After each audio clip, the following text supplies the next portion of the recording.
ಈ ರಾಜ್ಯದ ಕಾಂಗ್ರೆಸ್ ಸರ್ಕಾರಕ್ಕೆ ಮಾನ ಮರ್ಯಾದೆ ಯಾವುದೂ ಕೂಡ ಇಲ್ಲ.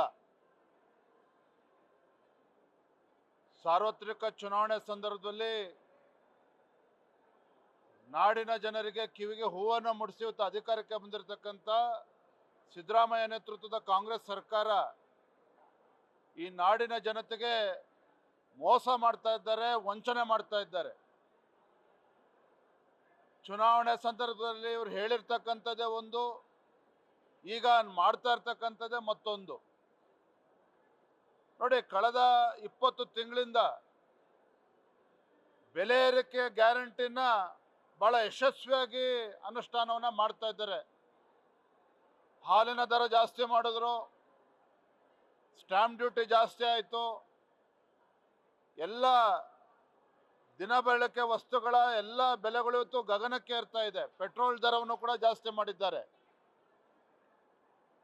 ಈಗ ವಿದ್ಯುತ್ ದರವನ್ನು 36 ಪೈಸೆ ಜಾಸ್ತಿ ಮಾಡಿರ್ತಕ್ಕಂಥದ್ದು ಇವತ್ತು ನಾಡಿನ ಜನ ಇವತ್ತು ಎಚ್ಚೆತ್ಕೊಳ್ಬೇಕಾಗಿದೆ. ಯಾಕೆ ಎಚ್ಚೆತ್ಕೊಳ್ಬೇಕು ಅಂತ ಹೇಳಿದ್ರೆ, ಇವತ್ತು ರಾಜ್ಯದಲ್ಲಿರ್ತಕ್ಕಂಥದ್ದು ಇದು ಪಿಕ್ ಪಾಕೆಟ್ ಸರ್ಕಾರ.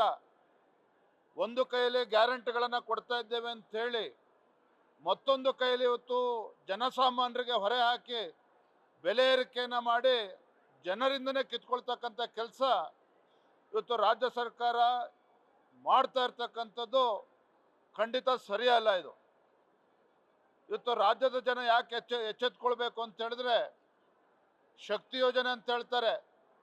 ಗ್ರಾಮೀಣ ಭಾಗದಲ್ಲಿ ಶಾಲಾ ಕಾಲೇಜಿಗೆ ಹೋಗ್ತಕ್ಕಂಥ ಮಕ್ಕಳುಗಳು ಬಸ್ ವ್ಯವಸ್ಥೆ ಇಲ್ಲದೆ ಪರದಾಡ್ತಾ ಇದ್ದಾರೆ. ಇವರು ಪುಕ್ಕಟೆ ಬಸ್ ವ್ಯವಸ್ಥೆ ಮಾಡಿಕೊಟ್ಟಿದೆ ಅಂತೇಳಿ ಬಿಂಬಿಸ್ಕೊಳ್ತಾ ಇದ್ದಾರೆ. ಆದರೆ ವಿದ್ಯುತ್ ವಿಚಾರದಲ್ಲಿ ಇದರ ಪರಿಣಾಮ ಏನಾಗ್ತದೆ ಅಂತ ಹೇಳಿದ್ರೆ, ಗ್ರಾಹಕರೇನಿದ್ದಾರೆ ಉಚಿತ ವಿದ್ಯುತ್ ಸಿಗ್ತಾ ಇದೆ ಅಂತೇಳಿ ಸ್ವಲ್ಪ ಬಿಲ್ಲು ಜಾಸ್ತಿ ಆಯಿತು ಅಂತ ಹೇಳಿದ್ರೆ ಎಲ್ಲದೂ ಸೇರಿ ದರ ಜಾಸ್ತಿ ಆಗೋದ್ರಿಂದ ದುಬಾರಿ ಆಗ್ತದೆ. ಈ ಸರ್ಕಾರ, ಸಿದ್ದರಾಮಯ್ಯ ಸರ್ಕಾರ, ರಾಜ್ಯ ಜನರಿಗೆ ವಂಚನೆ ಮಾಡ್ತಾ ಇದ್ದಾರೆ, ಮೋಸ ಮಾಡ್ತಾ ಇದ್ದಾರೆ. ರಾಜ್ಯದ ಜನರೇ ಇವತ್ತು ಬಡಗಿ ಹಿಡಿಬೇಕಾಗ್ತದೆ ಸರ್ಕಾರಕ್ಕೆ. ಈ ರೀತಿ ಅಧಿಕಾರಕ್ಕೆ ಬಂದಾಗಿದೆ, ಅಧಿಕಾರ ಸಿಕ್ಕಾಗಿದೆ ಅಂತೇಳಿ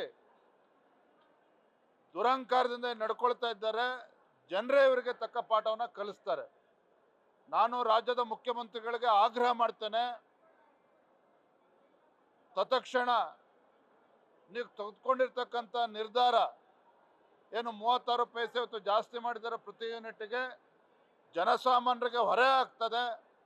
ಜನಸಾಮಾನ್ಯರಿಗೆ ಹೊರೆ ಆಗ್ತಕ್ಕಂಥ ಈ ಕೆಟ್ಟ ನಿರ್ಧಾರದಿಂದ ಹಿಂದೆ ಸರಿಬೇಕು ಅಂತೇಳಿ ರಾಜ್ಯ ಸರ್ಕಾರಕ್ಕೆ, ಮಾನ್ಯ ಮುಖ್ಯಮಂತ್ರಿಗಳಿಗೆ ನಾನು ಆಗ್ರಹವನ್ನು ಮಾಡ್ತಾ ಇದ್ದೇನೆ. ನ್ಯೂಸ್ ಫಸ್ಟ್, ನಿರ್ಭೀತಿಯಿಂದ ನಿಮ್ಮ ಪರವಾಗಿ.